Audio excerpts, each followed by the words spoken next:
Hey, what's up, guys? Mark here, and as always, I want to thank you guys for watching, commenting, subscribing, and being part of the Joe Boo Sports Report. Without you guys, this literally does not work. Man, we're already in week 3. You know, it seems like it takes forever to get here to the season, and it's already week 3. And basically, you got 16 games to prove that you belong in the playoffs. And tomorrow is one of those opportunities to prove that we belong in the playoffs. It's not an easy task. Russell Wilson is literally on a tear. Russell Wilson in 2 games has 9 TD passes. 9. The NFL record for 3 games is 13. Some people think Russell Wilson will be able to get that. Well, for one, I don't think so. I actually have faith in my defense. I know our defense does not look good, but see, it's time to bring back the black sheep. I've talked about the black sheep, okay? And if you don't know, you learn some history, okay? VMF 214 in the South Pacific, okay? They're known as the black sheep. They were a squadron of a whole bunch of guys that were from different squadrons. You know, their leader, Pappy Boyington, was a little bit off and a bit of a drunk. Had some issues, except when he was in an airplane. Ended up shooting down, I want to say 26 enemy airplanes, and led the most decorated squadron in the South Pacific. They fought against all kinds of odds. Nobody thought they were going to be as good as they were. I'm more on the side of Aldon Smith.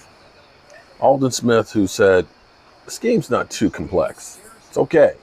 We just need time to get to know each other, basically, to get used to the system. It will flow. And people have written off this defense. Oh, we need this. And we know Awuzie is on IR now. We've got guys hurt. We got a rookie in Trayvon Diggs who, had a hurt shoulder in the week. He's good to go. We've got pass rushers that just don't seem to quite get it. We got Tristan Hill, who had problems in Florida, with the coaches and everything else. Seemed to have problems last year, with Rod Marnelli, who was a starter. We got Dontari Poe, who, he's still feeling his way out, missed time in training camp. You've got Everson Griffin, who came to training camp late because he didn't get signed until later on. You got Aldon Smith, who was out for 5 years, who first game played like gangbusters, came back to earth the second year. We got DeMarcus Lawrence, who I don't know. I just don't know. The Cowboys and people will try and convince you that he's still getting a lot of pressures and things. I just don't see the same guy that I saw 2 years ago right now. I'm not saying that he can't be there, but I'm just not seeing that same guy. I don't know if it's injuries or, because he did have the back surgery and the shoulder surgery, if he's gotten older and lost a step, or, he's still making plays. Don't get me wrong. He's still kind of there. He's still getting pressure up the field, but I need more. You've been here for a long time. You are one of the elder statesmen, you and Tyrone Crawford. You need to be the vocal one out there that's leading by example by getting this thing done. And I'm not even sure you're going to be on the field tomorrow. But if you're not, it's the opportunity for the next man up to make a name for himself. And that's where you guys need to be thinking.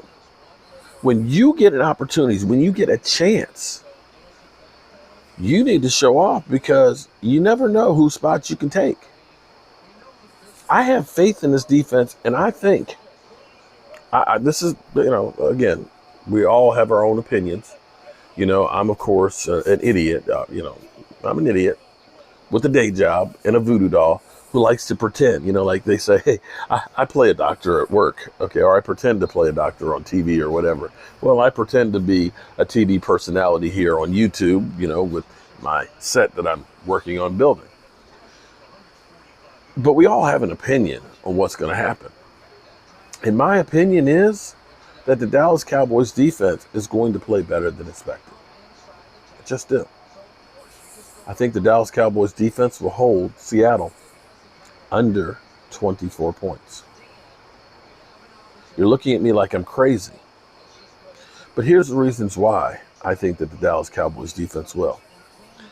The Dallas Cowboys defense, yeah, they gave up a lot of points to Atlanta. But let's be real here. We ended up having 3 turnovers. And see, here's the problem with turnovers, if you're not the one getting them. Generally speaking, a turnover can be as much as a 14-point swing. You can be driving down the field about to score points, and boom, the other guy gets the ball. Now the ball's going the other way. That's literally can be a 14-point swing. That's major in football. You're giving the other guys the ball, generally speaking, with a short field. Okay? They don't have far to go. And on top of it, here's the biggest key. Let's say I'm the defense. Man, we just had a great series. We just stopped the other team. We forced the punt. All right, we're on the sideline. Man, I'm sitting on the bench and I'm taking my helmet off. I'm drinking some Gatorade. I'm looking at the computer, see what the other team, I'm talking to the coach and saying, hey, man, they're chop blocking me, okay? I'm getting double teamed. You know, if I shade just a little bit to the other gap, I think I can beat my man and stuff. And the coach's like, hey, I don't want you showboating and everything else. Then all of a sudden, turnover. What? Oh, shit. Where's my helmet? Get my helmet. Let me put my helmet on, and now I got to run out on the field. You don't know what the play's called. Okay, and what the offense is going to do is we just got to turn over. Let's go for it all, okay? Because they're not ready. And usually you get easy points. We gave three easy scores. And let's add on to that 2 fake punts that were fails, giving them the ball on our side of the field. So hold up. If you start taking away those scores,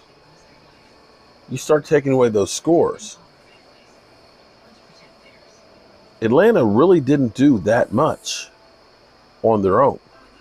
They didn't have long 80-yard drives down the field on that defense. They didn't. They got a lot of short field plays. And let's go to the Rams game. Yeah, the Rams got 20 points on us. The Rams ended up nickeling and diming us together, but it was the first game that we played all season. Most of the guys didn't know the next guy to them's name. And Sean McVay, playing in the new Palace, okay? Forget the Palace in Dallas. Shh.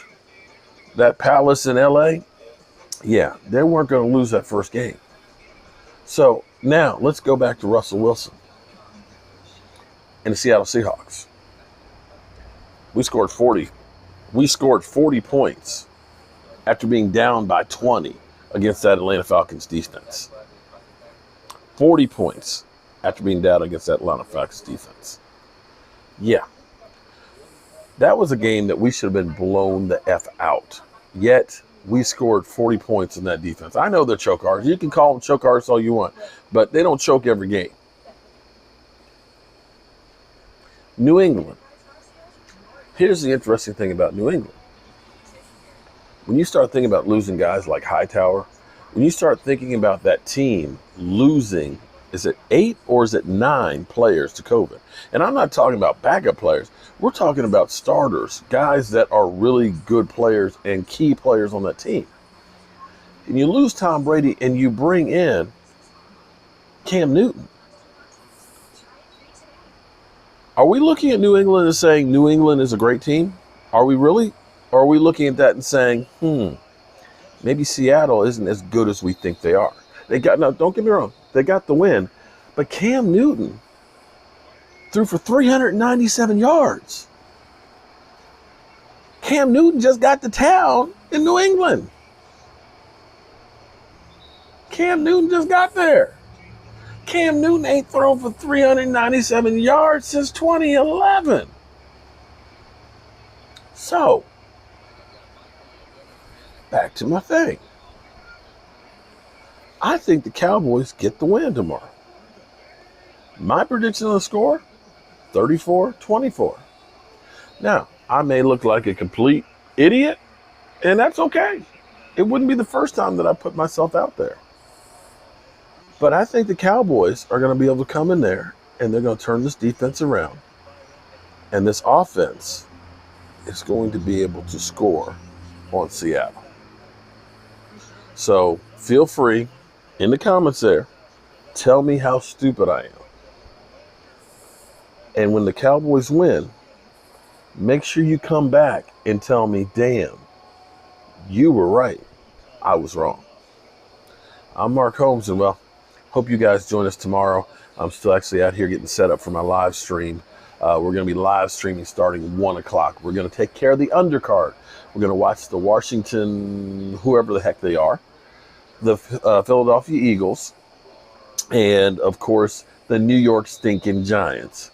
At 1 o'clock, we'll be live streaming during those games.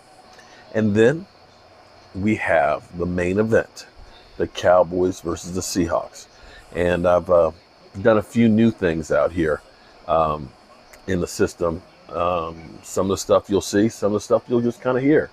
But we're constantly evolving what we're doing and trying to get better. I like what I've got so far, but there's so much more I'm going to do and I want to do. And I hope you guys enjoy the trip. I'm Mark Holmes, and well, can't wait for tomorrow. I'll see you soon.